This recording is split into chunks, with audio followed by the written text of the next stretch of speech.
बिस्मिल्लाहिर्रहमानिर्रहीम। अस्सलाम वालेकुम। आज हम डिस्कस करेंगे वोल्टेज रेगुलेटर। वोल्टेज रेगुलेटर्स जो होते हैं बेसिकली बाद में मैं तफसील से डिस्कस भी करेंगे, हम यानी कि बताऊंगा मैं, लेकिन पहले बेसिक थोड़ी सी देख लेते हैं कि वोल्टेज रेगुलेटर्स जो हैं उनको दो कैटेगरी में हम डिवाइड कर सकते हैं। एक को कहते हैं लाइन रेगुलेटर्स और एक को कहते हैं लोड रेगुलेटर्स। ये बेसिकली एक ही पावर सप्लाई में दोनों कैपेबिलिटी जो हैं वो पाई जाती हैं। यानी कि हम जब कोई भी पावर सप्लाई बनाते हैं तो उसमें हमने उसकी आउटपुट जो है उसको मेंटेन करना होता है।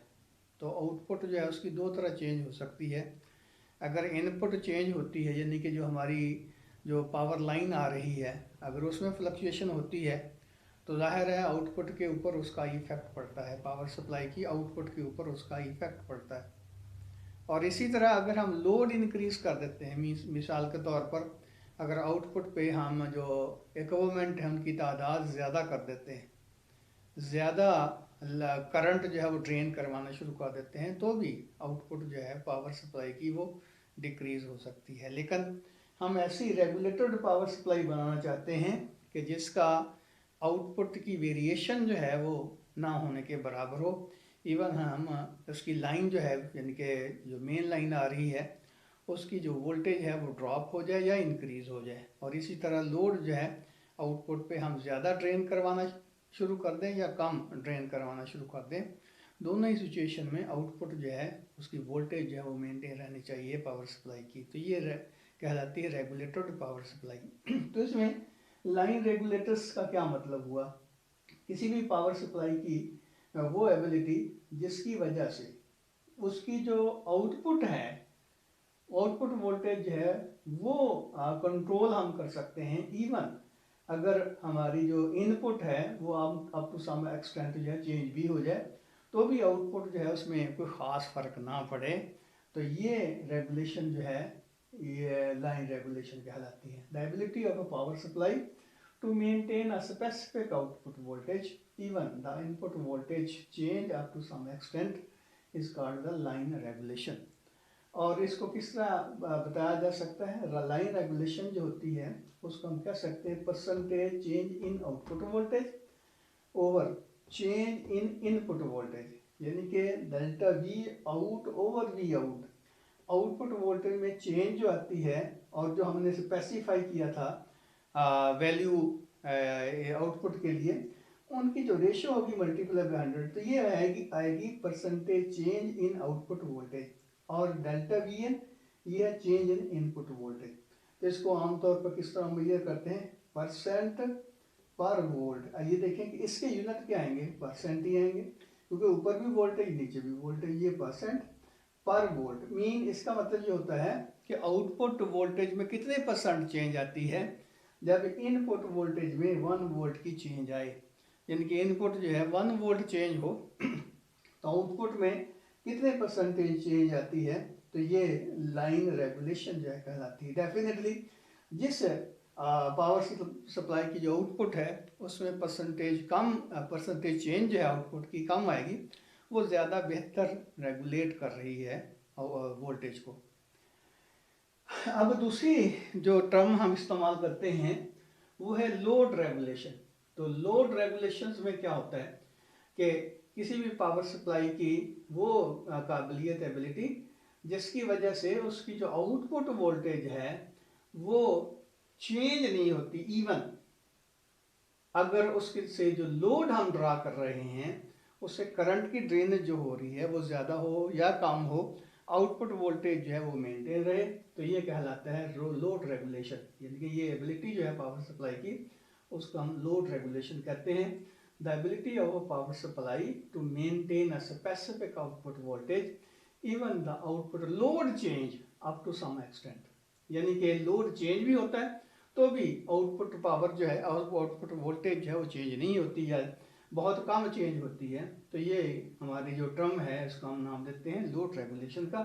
तो ये इस तरह डिफाइन कर सकते हैं V N L, V no load minus V full load over V full load multiply by 100। अब वी नो लोड से क्या मुराद है? ये आउटपुट वोल्टेज जो है उस वक्त की है जब पावर सप्लाई जो है उसमें से कोई करंट ड्रेन नहीं हो रहा, मीन आउटपुट जो है ओपन सर्किट होगी, तो उस वक्त करंट जीरो के बराबर होगा आउटपुट का, तो उस वक्त जो वोल्टेज होगी वो भी नो लोड कहलाएगी।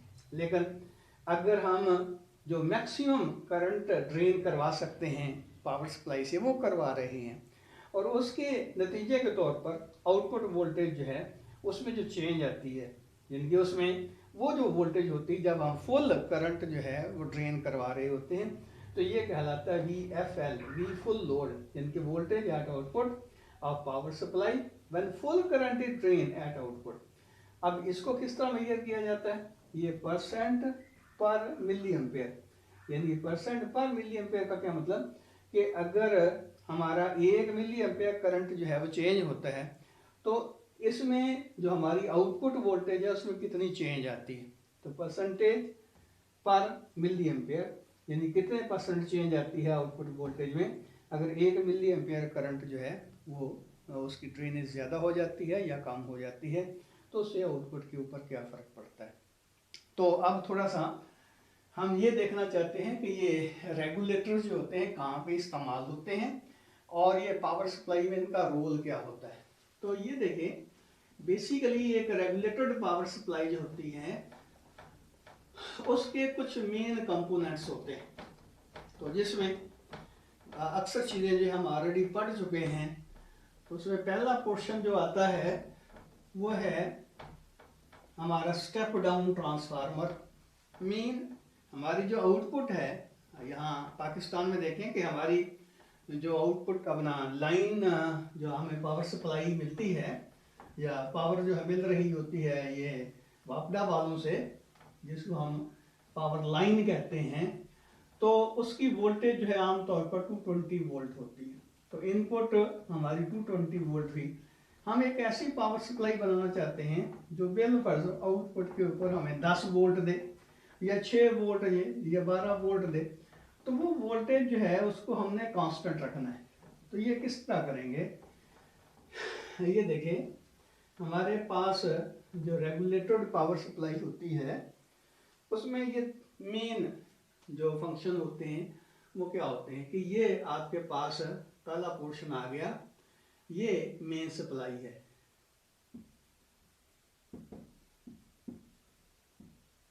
यानी कि वापडा वालों से जो हमें मिल रही है, ये आमतौर पर 220 वोल्ट हुई। अब ये है स्टेप डाउन ट्रांसफार्मर।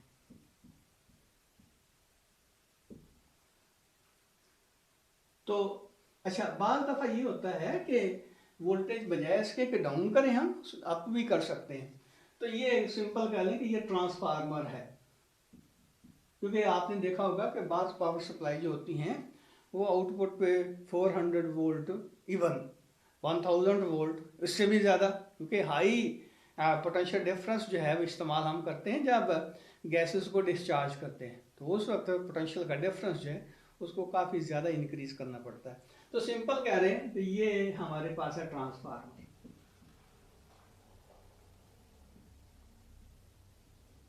ये स्टेप अप भी हो सकता है, स्टेप डाउन भी हो सकता है, लेकिन आमतौर पर इलेक्ट्रॉनिक सर्किट्स में चूँकि वोल्टेज लो चाहिए होती है, तो इसलिए आम जो हमारी पावर सप्लाई होती हैं वो स्टेप डाउन उसमें ट्रांसफार्मर ही इस्तेमाल किया जाता है।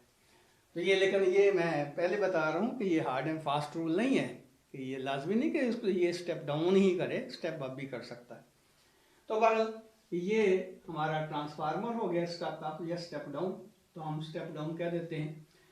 इसके बाद क्या होता है, यहाँ ये एक पोर्शन होता है रेक्टिफिकेशन का, ये आपने देखा होगा, हम फुल वेव रेक्टिफायर जो हम बनाते हैं, ब्रिज वगैरह लगा देते हैं, तो ये ट्रांसफार्मर के बाद रेक्टिफायर होता है।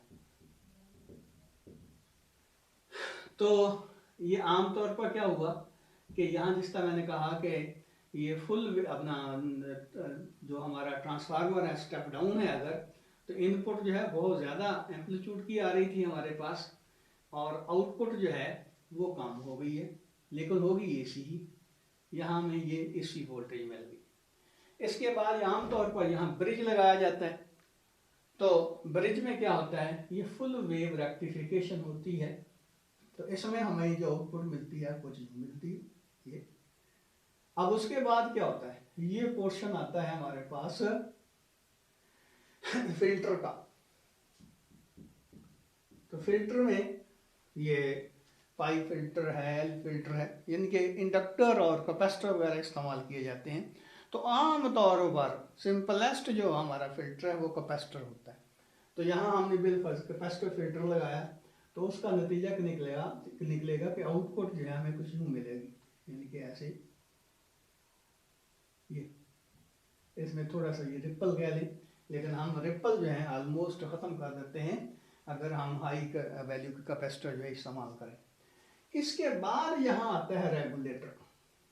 ये रेगुलेटर होता है, यानी कि ये ऑलमोस्ट यहाँ डीसीए में मिलती है, और यहाँ ये रेगुलेटर जो है इसका हम फंक्शन जो है वो डिस्कस कर रहे हैं।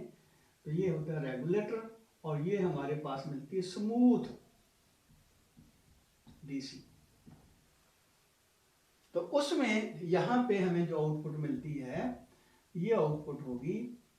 तो इसमें ये होता है कि अगर यहाँ मेन सप्लाई जो है, यानी कि ये पावर हमें जो मिल रही है वापडा वालों से, उसमें फ्लक्चुएशन भी हो सकती है।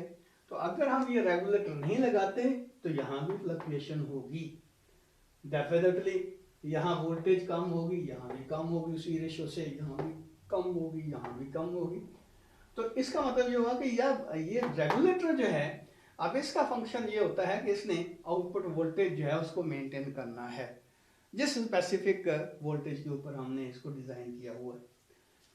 और इसी तरह ये देखें कि अगर आउटपुट जो है वो जिनके हमारी लाइन जो है, मेन लाइन जो है, उसकी इनपुट जो है इसके पावर सप्लाई के लिहाज से अगर देखा जाए तो उसमें किसी किस्म की चेंज नहीं आती। लेकिन आउटपुट जो है अगर उसका लोड इंक्रीज कर दिया जाए, मीन यहाँ ज़्यादा इक्विपमेंट जो है इस पावर सप्लाई के साथ जोड़ देते हैं, तो रिजल्ट क्या निकलेगा, ज़्यादा करंट ड्रेन होगा। जब करंट ज़्यादा ड्रेन होगा तो डेफिनेटली इसकी वोल्टेज जो है वो डिक्रीज हो सकती है। लेकिन रेगुलेटर क्या करता है, रेगुलेटर जो है उस लोड के इंक्रीज होने की वजह से भी इसमें जो वोल्टेज ड्रॉप होना चाहता है तो उसको ये ड्रॉप नहीं करता, यानी कि इसमें लोड के इंक्रीज या डिक्रीज होने की वजह से आउटपुट की वोल्टेज जो है वो मेंटेन रहती है, वो कांस्टेंट रहती है। फॉर एग्जांपल, जिसका मैंने पहले बताया था कि अगर आउटपुट जो है हम 10 वोल्ट के ऊपर, हमारी जो पावर सप्लाई है वो 10 वोल्ट दे रही है, तो चाहे यहाँ जो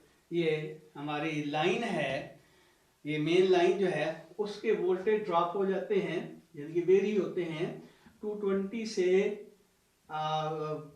कम हो जाते हैं 180 तक चले जाते हैं, या 220 से इंक्रीज होते हैं 250 तक चले जाते हैं। तो इस वेरिएशन के बावजूद आउटपुट जो है हमारे 10 वोल्ट ही रहेगी ऑलमोस्ट।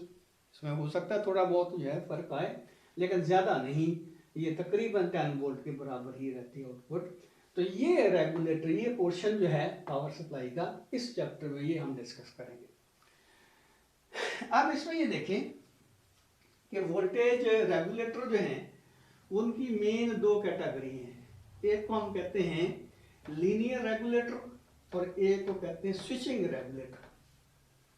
लीनियर रेगुलेटर और स्विचिंग रेगुलेटर। अब लीनियर रेगुलेटर क्या होते हैं और स्विचिंग रेगुलेटर क्या होते हैं, इनको वन बाय वन हम डिस्कस करते हैं। तो ये है लीनियर रेगुलेटर्स।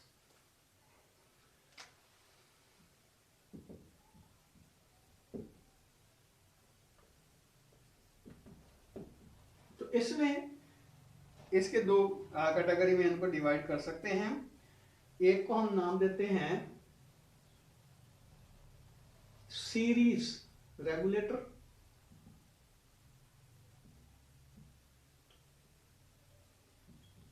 और दूसरे को कहते हैं शंट रेगुलेटर।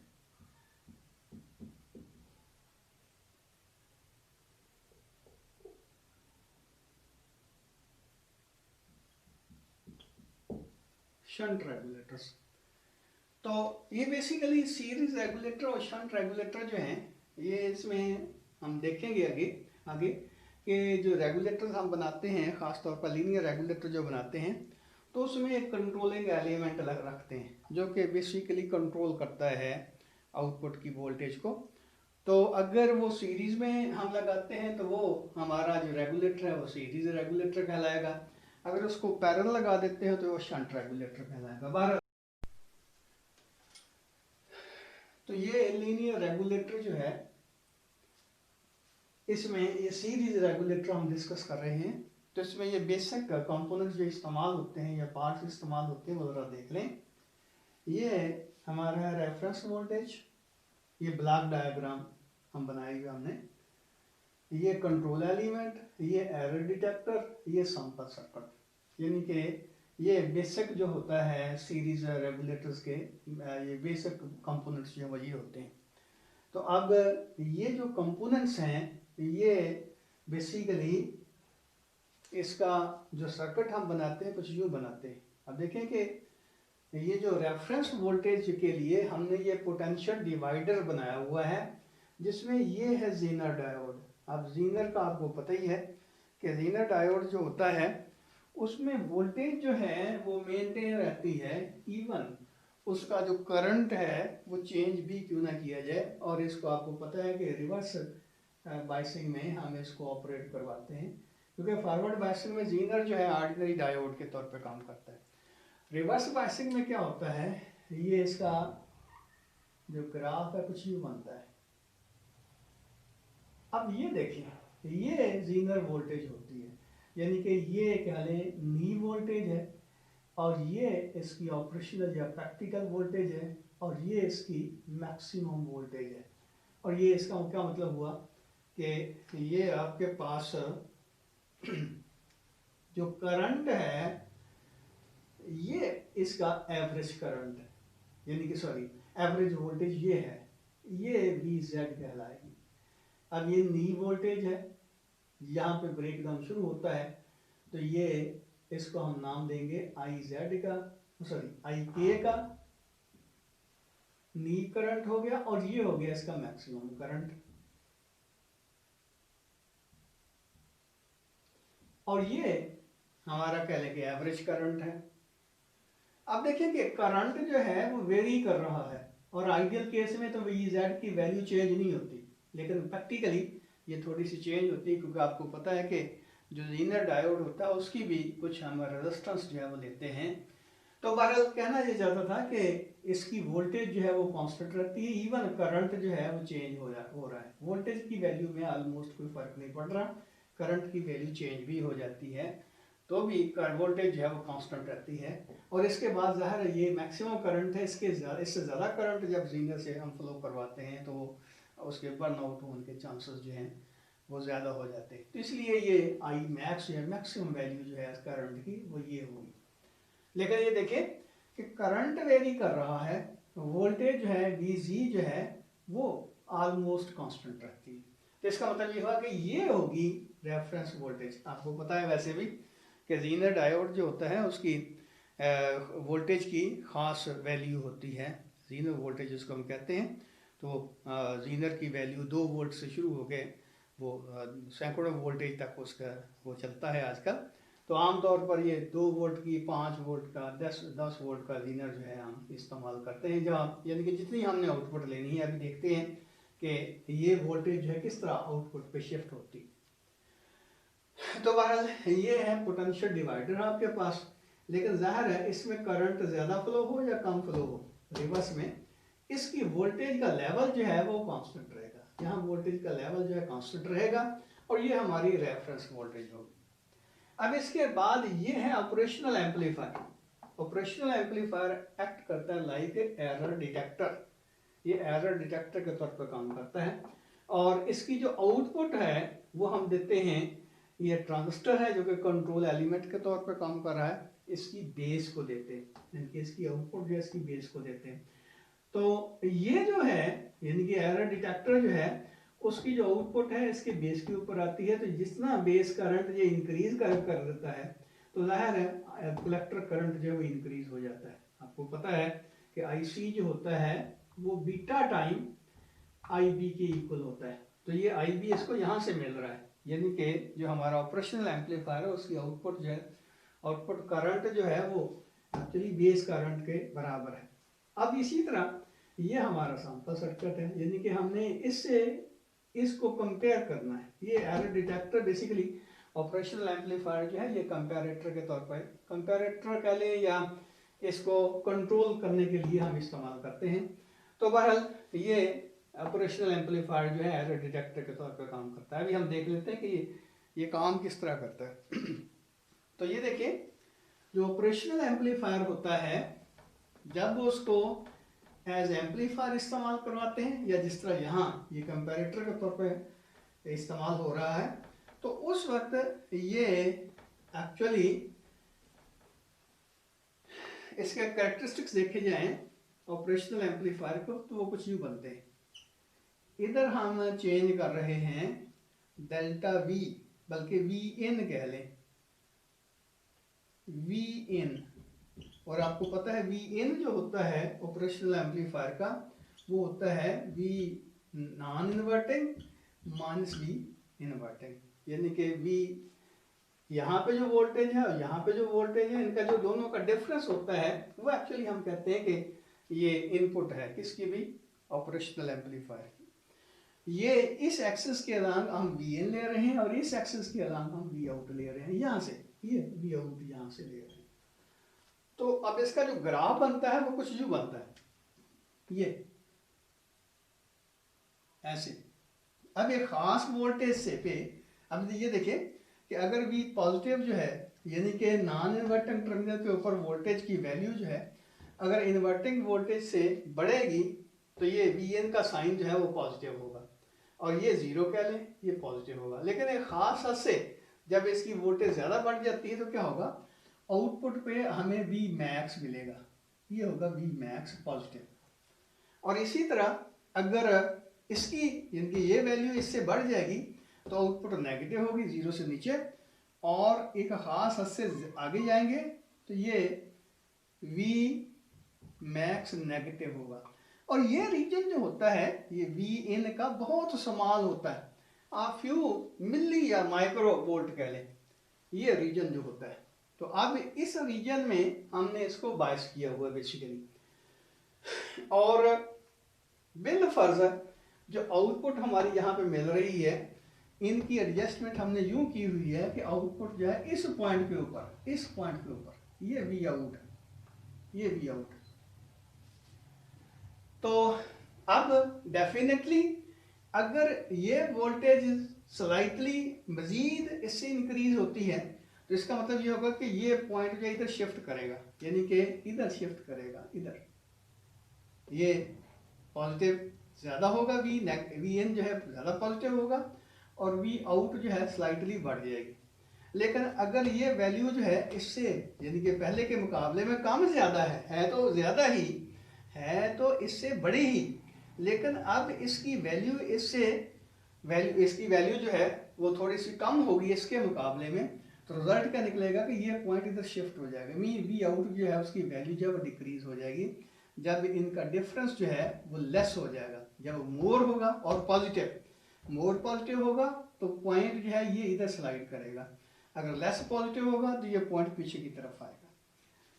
तो हम इसको यानी कि ऑपरेशनल एम्पलीफायर को इस रीजन के अंदर बायसिंग करते हैं इसकी, ये रजिस्टर जो है उनकी मदद से, और ये रेफरेंस वोल्टेज है।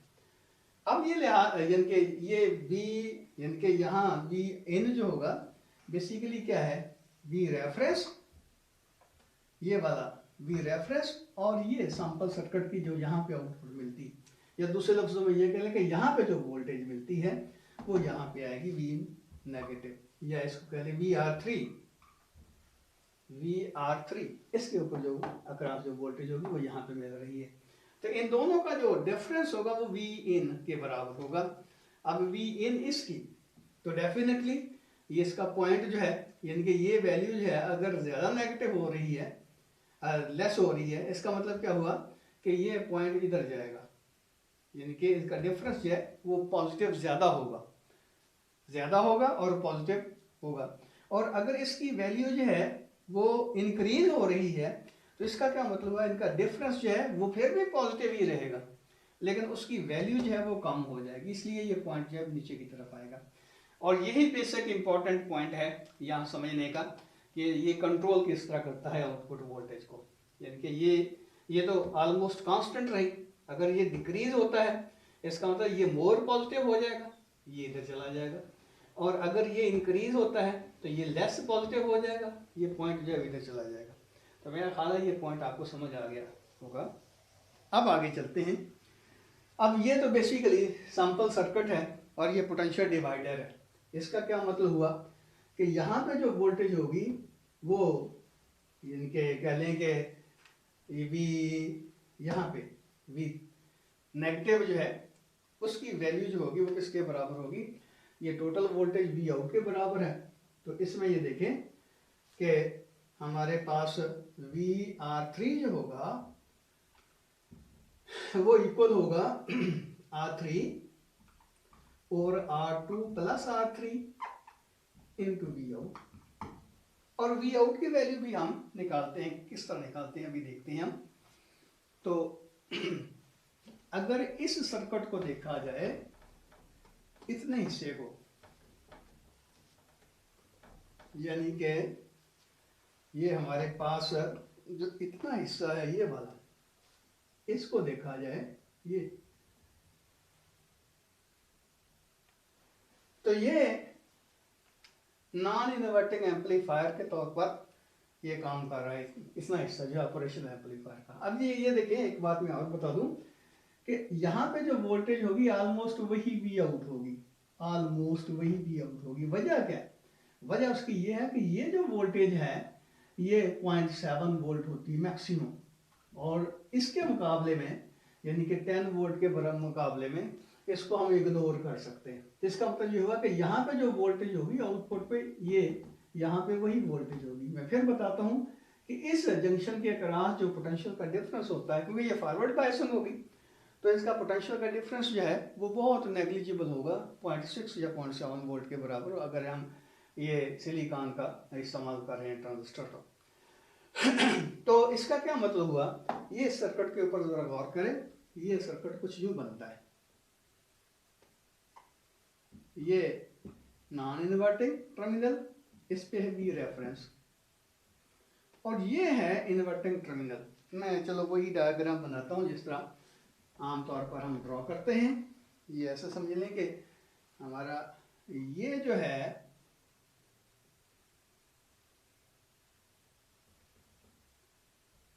इन्वर्टिंग टर्मिनल, और इसको हमने जोड़ दिया यहाँ पे, ये रेफरेंस वोल्टेज है, ये वी रेफरेंस, और ये इसको ग्राउंड कर देते। तो ये आपके पास ये जो सर्किट ये बनेगा, ये देखें कि ये है R2, ये है R3। ये R3 जो है इस रजिस्टर के तौर पर काम कर रहा है, और R2 जो है वो इस रजिस्टर, क्योंकि इसकी जो रेजिस्टेंस है उसको हमने इग्नोर कर दिया, और यहाँ पे ये वोल्टेज है वो रेफरेंस वोल्टेज है। तो ये डेफिनेटली ये जो सर्किट बनता है ये नॉन इन्वर्टिंग एम्पलीफायर का बनता है। तो नॉन इन्वर्टिंग एम्पलीफायर में जो आउटपुट होती है या गेन होती है, आपको पता ही है, इसमें जो गेन होती है ACL क्लोज लूप गेन जो होती है वो होता है 1 प्लस R2 ओवर R1। तो ये आ जाएगा यहाँ R2 ओवर R3, क्योंकि यहाँ जो R1 है ये R3 है बेसिकली, वो वाला R3। तो इसका क्या मतलब हुआ कि हम कह सकते हैं कि V out over V reference is equal to 1 plus R2 over R3। इसका क्या मतलब हुआ कि वी आउट आपके पास होगी is equal to 1 plus R2 over R3 into V reference. इसका क्या मतलब हुआ कि वी आउट जो है 1 plus R2 over R3 we reference के बराबर होगी। मीन ये जो आउटपुट वोल्टेज है इन रजिस्टर को एडजस्ट करके हम आउटपुट वोल्टेज है एडजस्ट कर सकते हैं, और ये उसके लिहाज से यहाँ जो जीनर है उसकी वोल्टेज यानी कि जीनर वोल्टेज है वो रेफरेंस वोल्टेज के तौर पर काम कर रही है। तो यहाँ पुट करेंगे तो ये वी आउट की वैल्यू आ जाएगी। तो ये तो था इसका कुछ मैथमेटिकल बैकग्राउंड और ये सर्किट का एनालिसिस।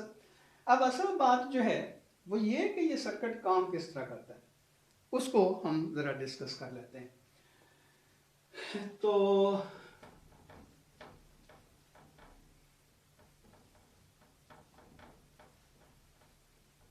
अभी मैं एक बात आपके सामने हमने रखी थी कि ये जो ऑपरेशनल एम्पलीफायर है उसके करैक्टरिस्टिक्स जो है कुछ यूँ ड्रा किए जा सकते हैं। इधर जो है ये वी इन चेंज हो रही है और वो किसके बराबर होगी, वी रेफरेंस माइनस VR3, और यहाँ क्या आ जाएगा, ये वी आउट आएगी। और मैंने पहले बताया कि वी आउट तकरीबन वही होगी जो यहाँ पे आ रही है, आपको मिल रही है। और इसमें ये देखें कि ये ग्राफ आ रहा है आपके पास, ये तो हुआ पॉजिटिव वी मैक्स और ये हुआ नेगेटिव वी मैक्स।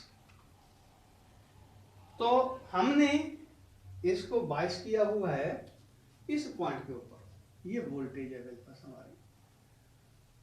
अब क्या होगा, ये वोल्टेज जो है ये यहाँ से इसको मिल रही है और इसके लिहाज से उसको जो हमारा ट्रांजिस्टर है उसकी बेस के ऊपर ये वोल्टेज आ रही है। अब ये देखें रेगुलेशन का जो मामला आता है तो इसकी जो आउटपुट है बिलफर्ज वो डिक्रीजिंग के ट्रेंड में है, उसका डिक्रीजिंग की तरफ रुझान है। वो किस वजह से हो सकता है, दोनों वजह से हो सकता है।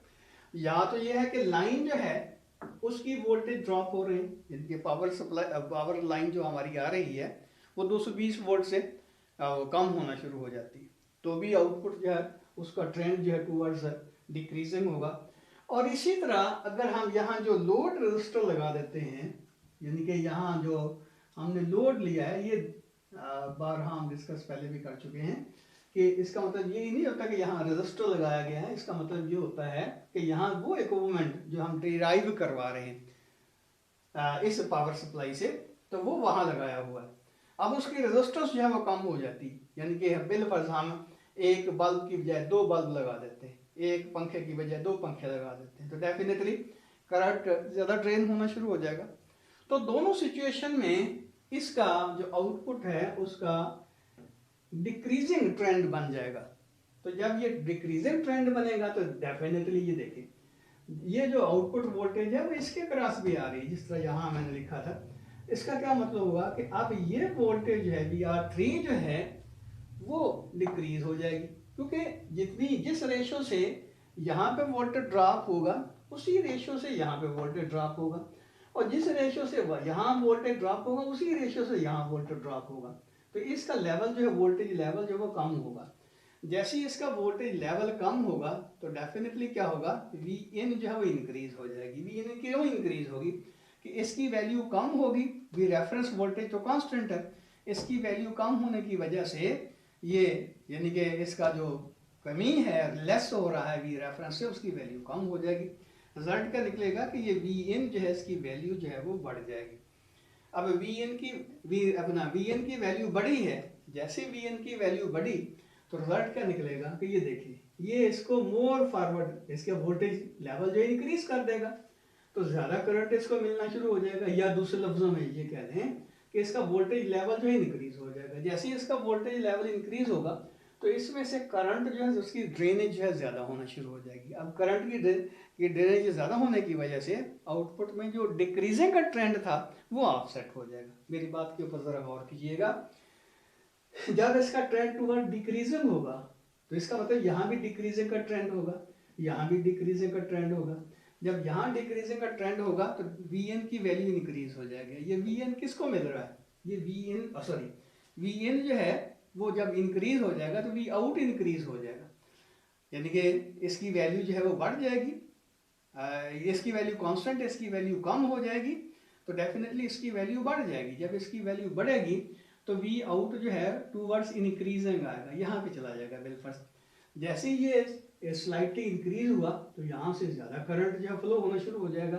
तो रिजल्ट क्या निकलेगा कि यहाँ जब, क्योंकि आर की वैल्यू जो है वो तो अब कांस्टेंट है, अब करंट ज़्यादा होने की वजह से क्या होगा, अच्छा कुछ वोल्टेज अपना रेजिस्टेंस कम भी हो गई है। अगर हमने बिलफर्ज लोड को इंक्रीज कर दिया तो रेजिस्टेंस कम हो गई है, लेकिन करंट के इंक्रीज होने की वजह से वोल्टेज फिर अपने असल लेवल को मेंटेन करेगी, V is equal to I into R. अब देखिए अगर ये कम हुआ है, अगर ये ज़्यादा हो जाएगा तो वी आउट जो है उसी लिहाज से फिर उसको जो उसकी जो कमी है उसको ये करंट जो है वो कर देगा, ऑफसेट कर देगा, यानी कि मेंटेन करेगा आउटपुट को। तो इस तरह आउटपुट जो है मेंटेन रहती है, यानी कि इंक्रीज नहीं होती ना डिक्रीज होती है। और इसी तरह अगर इसका आउटपुट का ट्रेंड जो है वो टूवर्ड्स इंक्रीजिंग है, वो इंक्रीज इसके इनपुट की वजह से भी, यानी कि लाइन की इंक्रीज वोल्टेज इंक्रीज होने की वजह से भी हो सकती है, लोड की जो वैल्यू है उसकी डिक्रीज होने की वजह से भी हो सकती है। तो जैसे ही इसका ट्रेंड टूवर्ड्स इंक्रीजिंग वोल्टेज होगा तो ये देखिए ये भी इंक्रीज हो जाएगा, जब ये इंक्रीज होगा तो ये इंक्रीज होगा, ये तो कांस्टेंट है, इसका क्या मतलब है, ये डिक्रीज हो जाएगा, तो ये ऑपरेटिंग पॉइंट ये यहाँ पे चला जाएगा। इसका मतलब ये हुआ कि जो हमारा ऑपरेशनल एम्पलीफायर है उसकी ये पॉइंट पे जो वोल्टेज है वो स्लाइटली वो कम हो जाएगी। जैसे ही कम होगी तो करंट की ड्रेनेज जो है वो कम हो जाएगी। ये याद रखें, ये ट्रांजिस्टर जो है इसका जो करंट फ्लो हो रहा है ये IC है, और IC ही यहाँ जा रहा है क्योंकि IE और IC तकरीबन आपस में इक्वल होते हैं, और ये डिपेंड करता है इस IB के ऊपर। IB की वैल्यू ज्यादा होगी, IC की वैल्यू ज्यादा हो जाएगी, क्योंकि ये देखिए ये तो सीरीज में लगा हुआ ना, तो IB की वैल्यू कम हो जाएगी, IC की वैल्यू भी कम हो जाएगी, और IC जो है हमें आउटपुट पे करंट मिल रहा है। तो डेफिनेटली जब इसका ट्रेंड इंक्रीजिंग होगा तो इसका क्या मतलब हुआ, यहाँ वोल्टेज इंक्रीज हो जाएगी, यहाँ वोल्टेज इंक्रीज हो गई, ये कांस्टेंट रहेगी, ये वोल्टेज इंक्रीज हो गई, ये कांस्टेंट है, तो इसका मतलब ये डिक्रीज हो जाएगी, डिक्रीज हो जाएगी, तो इसका क्या मतलब हुआ कि ये लेस फॉरवर्ड बायस करेगा इसको, ट्रांजिस्टर को, रिजल्ट क्या निकलेगा कि IC की वैल्यू कम हो जाएगी। जैसे IC की वैल्यू कम होगी तो वो जो इंक्रीजिंग का ट्रेंड था आउटपुट का वो ऑफसेट हो जाएगा। तो इसका क्या मतलब हुआ कि जब वोल्टेज इंक्रीज होने के चक्कर में है तो करंट कम हो जाता है जो कि ऑफसेट कर देता है उस इंक्रीज को, और जब करंट अपना वोल्टेज डिक्रीजिंग के चक्कर में है तो ये करंट जब इंक्रीज हो जाता है, क्यों इंक्रीज होता है कि IB की वैल्यू इंक्रीज हो जाती है। IB की वैल्यू क्यों इंक्रीज होती है कि जो ऑपरेशनल एम्पलीफायर है उसकी वोल्टेज आउटपुट वोल्टेज वो इंक्रीज हो जाती है।